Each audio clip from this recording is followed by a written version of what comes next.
Bismillahirrahmanirrahim. Assalamualaikum warahmatullahi wabarakatuh.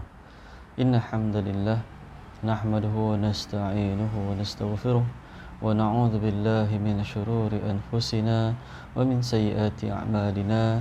Man yahdihillahu fala mudilla lahu wa man yudlil fala hadiyalah. Asyhadu an la ilaha illallah wahdahu la syarika lah wa asyhadu anna sayyidana Muhammadan 'abduhu wa rasuluh. Qalu subhanaka la 'ilma lana illa ma 'allamtana innaka antal alimul hakim innaka antal alimul hakim innaka antal alimul hakim. Rabbi shrah li sadri wa yassir li amri wahlul 'uqdatam min lisani yafqahu qawli, amma ba'd. Apa khabar para jemaah sekalian yang berada di Masjid Al-Mawaddah? Alhamdulillah, segala puji bagi Allah atas nikmat yang diberikan. Dapatlah bersama-sama kita menyambung kembali pengajian online kita di dalam kuliah maghrib di dalam tajuk Fiqh Sunnah. Alhamdulillah, hari ini saya akan kongsikan dengan jemaah berkenaan tentang tata cara solat sunnah, iaitu solat hajat dan juga solat taubah.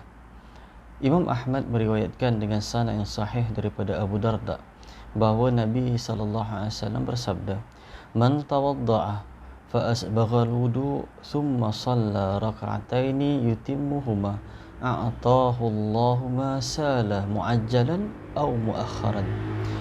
Bermaksud, sesiapa berwuduk dan mengerjakannya dengan sempurna, kemudian mengerjakan solat 2 rakaat dengan sempurna pula, maka Allah akan memakbulkan apa sahaja yang dipohonnya, sama ada dimakbulkan dengan segera maupun terlambat. Maka daripada hadis Imam Ahmad ini menjadi satu panduan kepada kita. Sebenarnya solat hajat itu tidak mempunyai tata cara yang khusus. Surah apa yang perlu dibaca dan berapa kali perlu diulang. Ia merupakan satu garis pandu yang sangat umum. Bagaimana untuk kita lakukannya ialah dengan keadaan 2 rakaat, dan tata caranya ialah dalam keadaan berwuduk dengan sempurna, kemudian mengerjakan 2 rakaat dengan sempurna, maka Allah akan memakbulkan apa saja yang dipohonnya, sama ada dalam keadaan segera ataupun dalam keadaan kemudian. Jadi itu merupakan satu garis pandu yang umum. Maka kalau kita nak baca surah beberapa kali dalam rakaat pertama, kemudian rakaat kedua, itu tidak ada jadi masalah. Yang tidak ada satu pandangan khusus. Sebab ada orang mungkin dirasakan bahawa, oh ustaz, dulu saya solat hajat ustaz, imam ni dia buat macam gini, kemudian bila masuk pergi dekat tempat lain pak, ustaz tu pula buat macam gini. Mana satu yang betul? Tidak ada istilahnya mana satu yang betul, tidak ada istilahnya mana satu yang salah. Kerana kedua-duanya diperbolehkan, kerana asasnya ialah solat hajat itu dalam keadaan dia berwuduk dan mengambil dan mendirikan solat 2 rakaat dengan keadaan khusyuk, Allah Ta'ala akan makbulkannya. Itu merupakan pandangan asas, kan? Garis pandu asas di situ. Kemudian kita masuk berkenaan tentang solat taubat. Ada tak solat taubat ini? Daripada Abu Bakar radhiyallahu anhu katanya, aku pernah mendengar Rasulullah SAW bersabda, tiada seorang pun yang berdosa kemudian berwuduk lalu mengerjakan solat serta memohon ampun kepada Allah, melainkan Allah mengampuni dosa-dosanya. Selanjutnya beliau membaca ayat berikut, iaitu walladzina idza fa'alu fahishatan aw zalamu anfusahum zakarullah fastaghfaru lidzunubihim wa man yaghfiru dzunuba illallah wa lam yusirru ala ma fa'alu wa hum ya'lamun ulaika jazaohum maghfiratun min rabbihim wa jannatun tajri min tahtihal anharu khalidina fiha. Apa maksudnya? Kan, orang-orang yang mengerjakan keburukan atau menganiaya diri sendiri lalu ingat kepada Allah serta memohon ampun atas dosa-dosanya, dan memang siapa lagi yang kuasa mengampuni dosa-dosa itu selain daripada Allah. Lagi pula mereka tidak terus-menerus melakukan dosa, sedangkan mereka juga mengetahui sendiri, maka untuk mereka ini disediakan balasan pahala ampunan daripada Allah serta syurga yang mengalir beberapa sungai di bawahnya. mereka tetap berdiam di sana untuk selama-lamanya. Daripada surah Ali Imran ayat ke-135 sehingga 136. Itu tata cara dia. Kan, bermaksud apabila seseorang itu melakukan satu perkara, kan, dosa, kemudian berwuduk lalu mengerjakan solat serta memohon ampun kepada Allah, melainkan Allah mengampuni dosa-dosanya. Maka orang tanya, macam mana Ustaz saya nak bersolat taubat dan sebagainya? Solat taubat ialah dengan cara menyempurnakan wuduk dan mendirikan solat dan memohon ampun kepada Allah. Kan?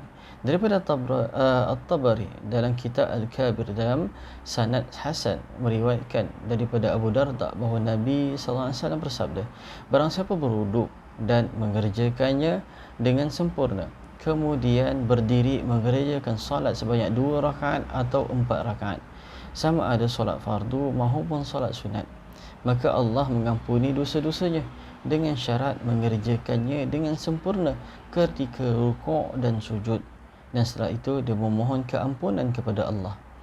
Hadis ini memberikan satu gambaran yang lebih luas berkenaan tentang solat taubat, bahawa solat taubat juga termasuk apabila seseorang itu melakukan solat fardu maupun solat sunat. Kan disebutkan tadi, fa ahsana al-wudu' thumma qama fa shalla rak'atain aw arba'a maktubah aw ghairu maktubah. Kan, berdiri mengerjakan solat sebanyak 2 rakaat ataupun 4 rakaat, sama solat itu solat fardu maupun solat sunat. Maka solat fardu juga apabila seseorang itu mohon ampun, ia dikira sebagai solat taubat. Tapi ada orang yang memilih untuk melakukannya secara khusus, kan, solat taubat secara khusus. Maka solat taubat khususnya ialah dia boleh lakukan dalam keadaan apa sahaja, dalam syarat, dengan syarat wuduk yang sempurna, kemudian mendirikannya dengan sempurna, rukuk dan sujud yang sempurna. Maka Allah SWT akan menerima solat tersebut dan juga taubat tersebut. Para jemaah yang dirahmati sekalian, nampak begitu mudah tata cara untuk melakukan solat, sama ada solat hajat maupun solat taubat. Kan, dirikanlah solat, apa saja solat 2 rakaat. Dan secara umumnya kita tahu bahawa dirikan solat ini kan merupakan merupakan makanan rohaniah. Maka dirikan solat, mohonlah apa saja kepada Allah, kerana kita mohon kepada Allah dengan cara macam mana kita mohon. Bukan kita mohon kita tulis surat, bukan kita mohon kita hantar email dan sebagainya. Kita mohon dalam keadaan kita mendirikan solat, bermaksud ketika itu kita berbicara dengan Allah Azza wa Jalla. Para jemaah yang dirahmati sekalian, saya akan masuk di dalam satu bab berkenaan tentang solat gerhana. Tapi solat gerhana ni agak panjang sedikit, kan, dan kita cuba mengetahui beberapa hadis maupun surah yang terkait di sini. Tentang solat gerhana, ulama bersepakat bahawa solat gerhana adalah sunnah muakkad, sama ada lelaki maupun perempuan. Ia lebih afdal jika dikerjakan secara berjemaah, sekalipun berjemaah bukanlah syarat utama bagi sahnya solat tersebut. Kan, kenapa solat sunnah muakkad, sunnah yang dituntut, sama ada lelaki ataupun perempuan, lebih afdal untuk lakukan jemaah walaupun syarat utama dia bukan untuk berjemaah. Seorang-seorang nak buat solat gerhana pun boleh. Kan, menjelang hendak mengerjakannya, maka muazzin pun dikehendaki mengumandangkan lafaz salatul jami'ah. Dia tak ada qamat, lagilah dia tak ada azan. Maksud solat gerhana maupun gerhana bulan ataupun gerhana matahari. Maka apabila muazzin menyebutkan salatul jami'ah, ketika itu semua masyarakat pun mula berkumpul jemaah. Majoriti ulama menegaskan bahawa solat gerhana mesti dilakukan sebanyak 2 rakaat dan setiap rakaat mesti dilakukan 2 kali rukuk. Kan, daripada Aisyah katanya, ketika Nabi SAW masih hidup, terjadilah gerhana matahari. Rasulullah keluar ke masjid, berdiri dan membaca takbir.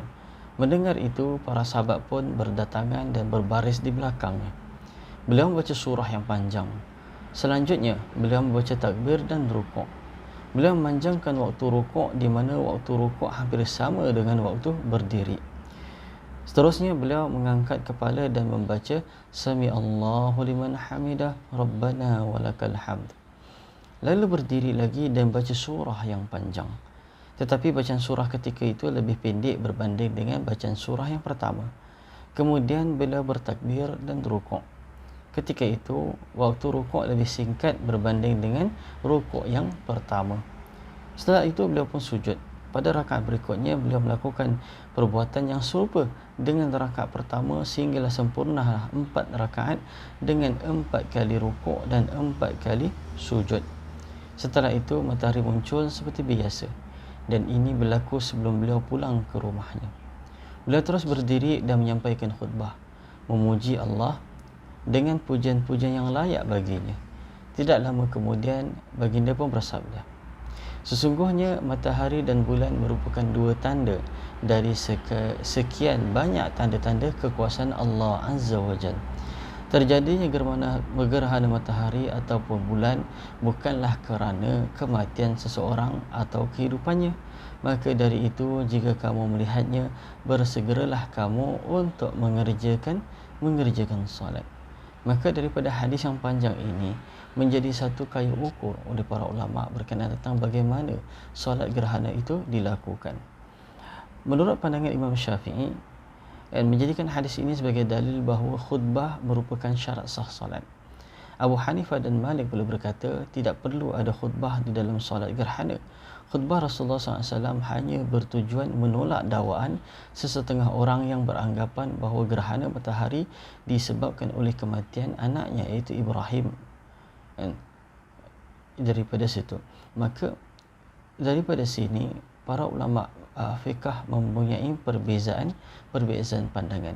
Apabila Nabi SAW menyampaikan khutbah, Imam Syafi'i meletakkan bahawa hadis ini jelas menunjukkan bahawa syarat sah salat perlunya ada khutbah dalam solat gerhana. Tetapi Imam Abu Hanifah dan Imam Malik mengatakan ia tidak menjadi syarat sah. Kerana apa? Nabi SAW memberikan peringatan kepada masyarakat di Madinah. Kerana apa? Adanya kematian sebelum itu, iaitu kematian putera baginda SAW bernama Ibrahim. Imam Bukhari dan Muslim meriwayatkan daripada Ibn Abbas, katanya, pada satu ketika terjadilah gerhana matahari. Melihat itu Rasulullah SAW berdiri untuk mengerjakan salat. Beliau diri panjang dan dengan waktu yang amat lama, iaitu diperkirakan sepanjang membaca satu surah Al-Baqarah. Kemudian rukuk dengan waktu yang amat panjang pula, kemudian berdiri semula dengan waktu yang amat lama. Tapi kali ini lebih singkat berbanding dengan waktu berdiri yang pertama tadi. Kemudian beliau terus rukuk lagi dan kadar lamanya lebih singkat berbanding dengan rukuk yang pertama. Lalu beliau sujud. Selanjutnya beliau berdiri dan waktu berdirinya amatlah panjang sehingga kan hampir menyerupai rakaat yang pertama. Setelah itu beliau rukuk dan panjangnya hampir sama dengan rukuk yang pertama. Lalu berdiri lagi, tetapi lebih singkat berbanding dengan berdiri yang pertama. Kemudian rukuk lagi yang lamanya lebih singkat daripada rukuk yang pertama, dan kemudian sujud. Setelah itu Nabi SAW selesai mengerjakan salat, matahari kembali seperti biasa. Beliau bersabda, sesungguhnya matahari dan bulan adalah 2 tanda daripada sekian banyak tanda-tanda kekuasaan Allah. Terjadinya gerhana matahari ataupun bulan itu bukanlah kerana kematian seseorang atau kehidupannya. Maka jika kamu melihatnya, ingatlah dan segeralah berzikir kepada Allah Azza wa Jalla. Ibnu Al-Bar berkata, 2 hadis ini merupakan hadis yang paling sahih berkaitan dengan masalah solat gerhana ini. Ibnu Al-Qayyim berkata, hadis sahih, kuat dan sarih, yang jelas berkaitan solat gerhana, menegaskan bahawa rukuk diulangi sebanyak 2 kali pada setiap rakaat. Berdasarkan daripada hadis Aisyah, Ibn Abbas, Jabir, Ubay bin Ka'ab, Abdullah bin Amr bin As dan juga Abu Musa Al-Asy'ari. Kesemua mereka meriwayatkan hadis daripada Nabi SAW, di mana beliau mengulangi rukuk sebanyak 2 kali pada setiap kali rakaat. Perawi yang meriwayatkannya berulangnya rukuk itu lebih ramai jumlahnya, lebih dapat dipercayai dan lebih memiliki hubungan rapat dengan Rasulullah jika dibandingkan dengan perawi-perawi yang mengatakan tidak perlu melakukan rukuk secara berulang-ulang pada setiap rakaat. Maksud apabila ini dalam hal untuk memahami sebuah hadis, kan, dan memahami sebuah hadis tu mana yang lebih kuat, kan, rukuk rukuk 2 kali pada setiap rakaat ataupun rukuk sekali. Dilihat rukuk sekali itu siapa perawi ya, dan kita lihat rukuk 2 kali siapa perawi dia. Dan perawi dia dalam rukuk riwayat rukuk 2 kali itu lebih ramai, kan, dan juga lebih kuat dan lebih dekat dengan Rasulullah SAW. Maka ulama hadis cenderung untuk melakukan 2 kali rukuk dalam hal ini. Demikian juga pendapat di dalam mazhab Maliki, dalam mazhab Syafi'i dan juga Ahmad.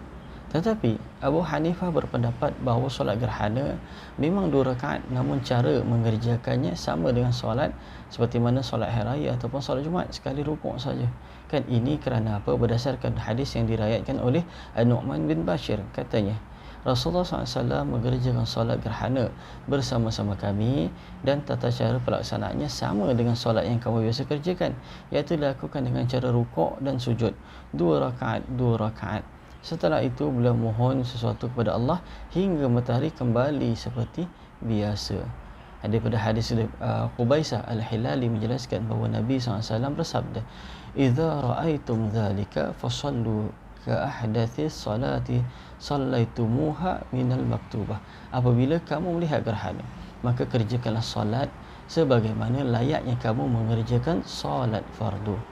Kan, baca Al-Fatihah wajib pada kedua-dua rakaat solat gerhana, namun seseorang itu bebas membaca mana-mana surah setelah membaca surah Al-Fatihah, sebab tidak ada ketentuan khusus berkaitan dengan masalah ini. Seseorang yang mengerjakan solat gerhana dibolehkan menguatkan atau memperlahankan suara pada saat membaca Al-Fatihah dan juga surah. Tetapi Bukhari berpendapat bahawa menguatkan suara adalah lebih diutamakan. Bila waktunya? Waktunya bermula sejak terjadi gerhana sehinggalah matahari kembali seperti biasa. Al-Hasan Al-Basri berkata, ketika Ibnu Abbas menjawat jawatan sebagai gubernur di Basrah, kan, pernah terjadi gerhana matahari. Beliau keluar untuk mengerjakan solat gerhana sebanyak 2 rakaat bersama kami. Setiap rakaat 2 kali rukuk. Setelah itu beliau pun bersabda, solatku tadi adalah persis atau sama dengan cara solat gerhana Nabi SAW yang pernah aku saksikan sendiri ketika itu. Kan, disunatkan baca takbir, berdoa, bersedekah dan juga beristighfar. Dan dalilnya adalah hadis yang diriwayatkan oleh Imam Bukhari dan Muslim daripada Aisyah radhiyallahu anha bahawa Nabi SAW bersabda, "Inna syamsa wal qamara ayatan min ayatillah la yakhsifani li mauti ahad wala li hayati fa idza ra'aitum dzalika fad'u Allah wa kabbaru wa tasaddaqu wa sallu." Sesungguhnya matahari dan bulan merupakan 2 tanda dari tanda-tanda kekuasaan Allah Azza wa Jalla. Terjadinya gerhana matahari atau bulan itu bukanlah kerana kematian seseorang atau kehidupannya. Jadi jika kamu melihatnya, segeralah berdoa kepada Allah, membaca takbir, bersedekah serta mengerjakan salat. Maka itu merupakan garis pandu umum berkenaan tentang perkara ini. Imam Bukhari dan Muslim meriwayatkan daripada Abu Musa, katanya pada suatu ketika terjadinya gerhana matahari. Melihat itu Nabi SAW berdiri untuk mengerjakan salat dan setelah itu bersabda, "Jika kamu melihat gerhana, maka segeralah berzikir kepada Allah, berdoa serta memohon keampunan kepadanya." Maka daripada sini merupakan tanda waktu, kan, bilakah waktu yang sepatutnya dilakukan. Mula je gerhana dah boleh didirikan.